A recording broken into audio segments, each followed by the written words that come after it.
San phat pha la phat hoi phat lo pi ta mai mu sakin wa pathin lo pi thangban zon lang tu ni phana I thu pi diu che le pathin to hin khom ti thu pi mang cha ma mina kheulim thele alo langai lu chala in sungmi tholai nat na nei ta pathin thu a ki til kho tu na the phat pha phat ki dang ta mai mu sakin vel pathin lo pi thangban lang tu ni phanai thu pi win adei chele pakaya ki ngai sing hi pakai to hin khom pathin to hin khom ti hi bible jang pakai jing psalm numbers zal som ni lama chang khat nai simi te we pakaya ki ngai jing mi te zu zai on mul sang to bang ding hi ton so na su ling hoi lo ting hi bible thing sura pathin chan chan phathe bo pi on lang so pi ul naw ngai lu din sung mi te ho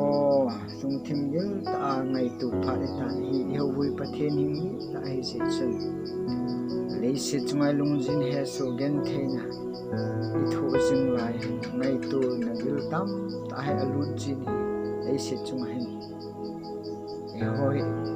I pen piu hin minom sapen he zong le athok thu he so gen ai se chu sok bunga chang si na dong chut na si em he again thei ning mong a pi hi na ti sok nok chut asanal lung don na he ipel do na diu asanal lung don na he ipel do na diu om pu hi jaga hausa hello la hal zon thu om pu pha chong thung teng thu jing ding a he jing ni je chun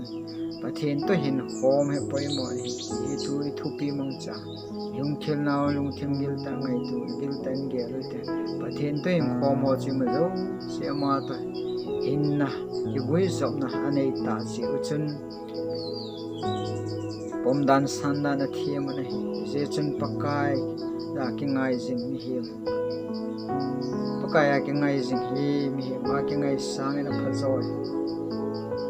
ti hi sei do nong ki ni pu na naw te ho John Carvin ki ti pa he pathina ding det ching ane he ama hin ko ti sim sei na ma thi di ko chaka chu thun se pakai thi nei nei nei tul jing tang he jong na ko na ko ni a ki pat tu ni chan ya ka leng la ka kul ka ki ngai na he jing e atin amit a singin ai ni ko be tai ti chu mu the he pakaya ki ngai hi tilong mo no mai tam so pi na ngai lu in sum me te ho nung thim gil ta la ngai tu na in ge la ta sa dola zong gul pha hi na ding ai lung thim na sa ta ke se pi tu mai le gen the ha sa nong ke se pi tu mai hello le hi ta bang ma pa then to hin khom na the na di wa ki gul phat lu le chile pathina ki ngai hi hello pathi anuplai ta le ha pon zo se ki ngai the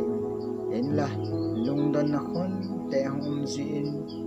alu ki chat na khon te hong ji in alu le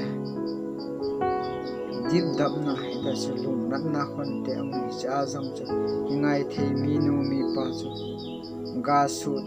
ga su nei te ding I ti tu ni pha nei se no ma nei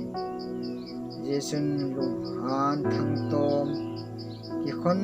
ge ya hal lu nat khon ge ya pakaya ki ngai the nahi hinam hiu hinam pathin to hing khom ho wang chu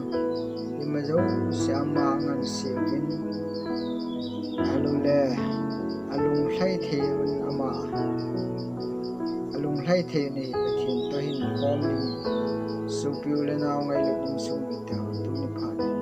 ama the hin khom the ni pathin na thu chan cha din phat the bu pe taw han amen